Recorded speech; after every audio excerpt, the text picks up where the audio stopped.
मध्य प्रदेश सरकार के कृषि मंत्री कमल पटेल अपनी निजी यात्रा पर रविवार को जोधपुर पहुंचे, जहां से वे नागौर जिले के अपने कुल देवता के मंदिर के लिए रवाना हुए।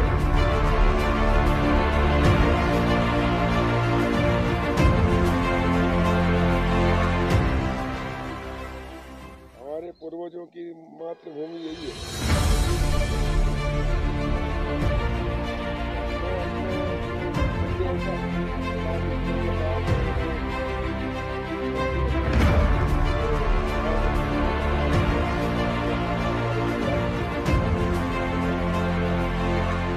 मेरे परिवार में 2 बड़े भाई का स्वर्गवास हो गया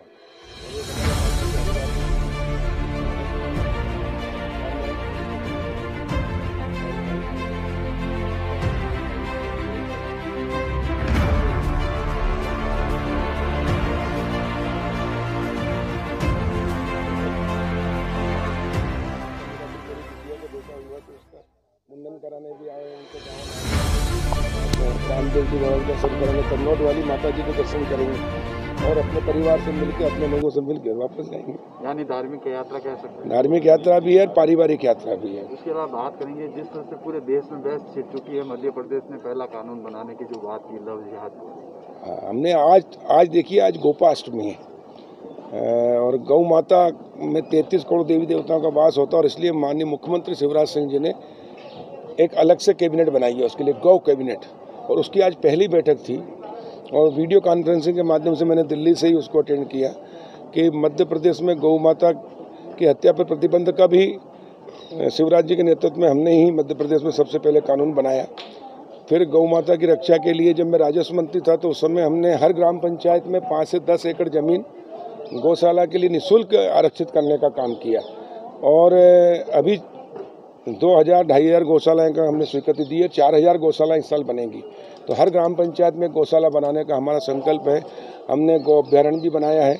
गौ माता की रक्षा और जो रोड पे सड़कों पर जो घूमती है, एक्सीडेंट होते हैं, उससे तनाव भी बनता है, बच्चे स्कूल कॉलेज जाते हैं, वहाँ दुर्घटना, आम आदमी का भी दिक्कत है गौ माता को, इसलिए गौशाला में उनकी सेवा हो, जन भागीदारी से, जनता के सहयोग से हम उसको और अच्छी तरह से गौ का पालन करें ताकि हमको गोबर खाद और गौमूत्र से दवाइयाँ और जिसके कारण ये जो पेस्टिसाइड का उपयोग ज़्यादा हो रहा है उसको हमको कम करना है और उसके लिए गौ माता का जितना सुरक्षित और संवर्धन करेंगे उससे दूध भी मिलेगा, गोबर भी मिलेगा, गौमूत्र भी मिलेगा, उससे हमारी खेती वापस जैविक हो गई, नहीं तो जहरीली हो गई हमारी मिट्टी। उसको प्राप्त करने में गौ माता ही हमारी सुरक्षा और आगे कर सकते। देखिए अभी कोरोना के कारण कितनी स्थिति खराब है और इसलिए हमको वापस हमारी पुरानी पद्धति पर, हमारी संस्कृति पर आना पड़ेगा क्योंकि पहले गाय के बगैर, गौवंश के बगैर खेती करना असंभव था, लेकिन हम मशीनरी युग में मशीनरी का उपयोग भी करेंगे, लेकिन ये पेस्टिसाइड का उपयोग जितना कम होगा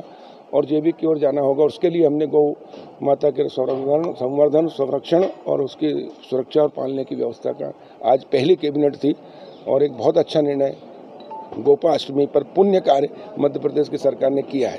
लव जिहाद के खिलाफ भी हमने कड़क कानून बनाया ताकि इस प्रकार ये षड्यंत्र करके, लव जिहाद करके सांप्रदायिकता फैलाना चाहते हैं, तनाव होता है, एक धर्म के दूसरे धर्म को बिल्कुल प्रलोभन देकर और उसके बाद में तनाव बनता है, सांप्रदायिक दंगे होते हैं, समाज में फूट पड़ती है और इसलिए हमारा देश, हम एक रहे हैं हम सब भारत माँ के लाल, भेदभाव का कहाँ सवाल, लेकिन फिर भी जिस प्रकार योजनाबद्ध तरीके से लव जिहाद छेड़ा जा रहा है उसके खिलाफ भी हम सख्त कानून बना रहे हैं।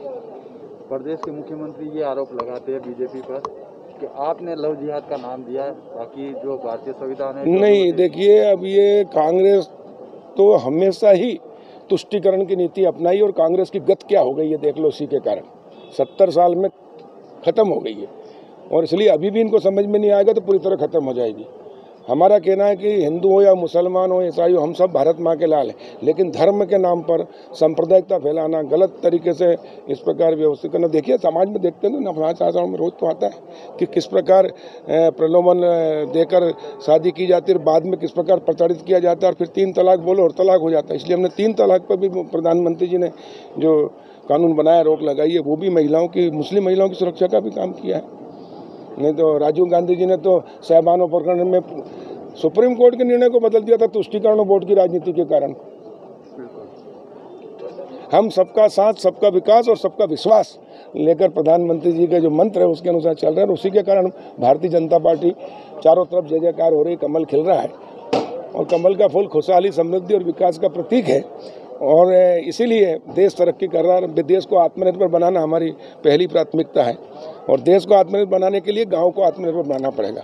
और गांव को आत्मनिर्भर बनाने के लिए प्रधानमंत्री जी ने अभी आज़ादी के 73 साल बाद सबसे बड़ा निर्णय लिया। 24 अप्रैल 2020 को स्वामित्व योजना, प्रधानमंत्री स्वामित्व योजना, ये आज़ादी के बाद 73 साल की सबसे बड़ी केंद्र सरकार की योजना है गांव के लिए।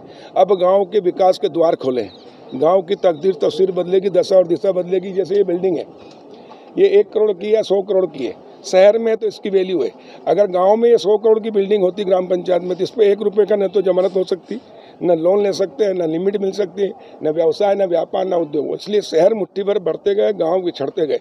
अब स्वामित्व योजना से अब गांव की 100 करोड़ की प्रॉपर्टी है तो 100 करोड़ का वो लोन लेकर कोई भी इंडस्ट्री डाल सकते हैं, तो 40% सब्सिडी मिलेगी, अनुदान मिलेगा। गांव का किसान अपने मकान को गारंटी में रख के warehouse, cold storage, food processing plant और ये डाल सकेगा। इसलिए किसान अब खेती भी करेगा, व्यापार भी करेगा, व्यवसाय भी करेगा, उद्योग भी लगाएगा और निर्यात करेगा। इससे गांव के विकास के द्वार खुले। और बिचौलिए जो कमाते थे, हमारा प्याज और टमाटर 2 रुपये 4 रुपये किलो बिकता किसान का, और वही व्यापारी ग्रेडिंग करके 80 रुपये में बेच रहा है। अब किसान खुद ही स्वामित्व योजना आने के बाद जब उसके खुद के फूड प्रोसेसिंग प्लांट डल जाएंगे, वेयर हाउस होगा, कोल्ड, तो जब समय अच्छे भाव आएगा तब बेचेगा। अब मजबूर नहीं होगा औने पौने भाव पे बेचने के लिए। और इसलिए आज़ादी के 73 साल बाद गांव को आज़ादी दिलाई है मोदी जी ने, इसलिए हम मोदी जी का अभिनंदन करते हैं। अब गाँव के विकास के द्वार खुले हैं, अब तेजी से गाँव भी आत्मनिर्भर बनेंगे। सर ये बताएं, क्या आने वाले समय में इस परिकल्पना को देखा जाए कि भारत हिंदू राष्ट्र घोषित हो जाएगा? तो भारत तो हिंदू राष्ट्र था, है और रहेगा। यहाँ के लोग हिंदुस्तान नहीं कहते, इंडिया कहते, बाहर के लोग हिंदुस्तानी कहते हैं। बाहर का, यहाँ का मुसलमान बाहर जाता है पाकिस्तान या अरब देश, तो ये कहता है कि हिंदुस्तान से आयो। हिंदुस्तान है ये, हमारा धर्म जो है वो सनातन धर्म है। गलती से इसकी परिभाषा गलत कर दी गई है। उसको सुधार, हिंदू एक प्रवाह है, एक जीने का तरीका है ना। और इसलिए बहुत संकुचित सोच, ये राजनीतिक तुष्टिकरण की, मुस्लिम वोट बैंक प्राप्त करने के चक्कर में कांग्रेस ने ये नाम दिया है।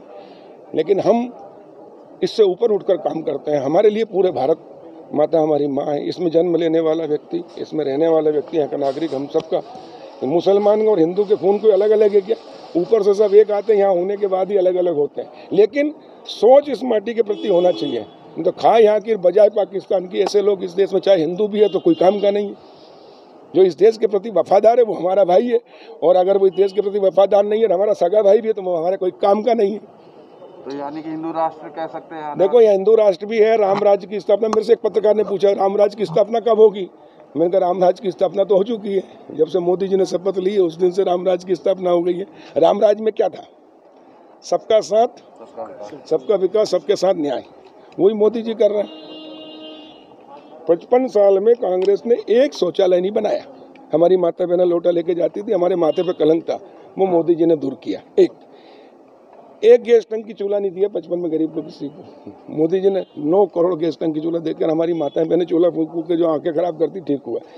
तीसरा, एक पक्का मकान का बनाया बताओ गरीब का। इंदिरा आवास आती थी, कुटी झोपड़ी, वो भी 2 दिन।